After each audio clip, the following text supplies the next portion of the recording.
Before we begin, like, comment and subscribe to Daily Solar Digital for latest updates. The Kaveri Water Management Authority has backed the order directing Karnataka to release 9,000 cassettes of Kaveri water to Tamil Nadu for 15 days. The decision was taken at the CWME's 56th meeting in Delhi on August 25th, chaired by S.K. Haldar. Officials from Tamil Nadu, Karnataka, Puducherry, Andhra Pradesh and Kerala attended.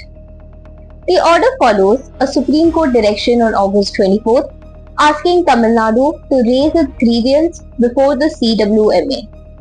The Kaveri Water Regulation Committee had earlier recommended a continuous flow of 9,000 cassettes at Biligundu, the interstate border point. Over 15 days, this would amount to around 11.66 TMC for Tamil Nadu. Karnataka had sought to reduce the release to 6,000 cassettes, while Tamil Nadu had demanded an increase to 28 TMC. Karnataka official Gaurav Gupta said the authority, however, retained the CWRC recommendation. Tamil Nadu was represented by Water Resource Department Secretary Prashant M. Wadner and Kaveri Technical Cell Chairman Thiru Subramaniam.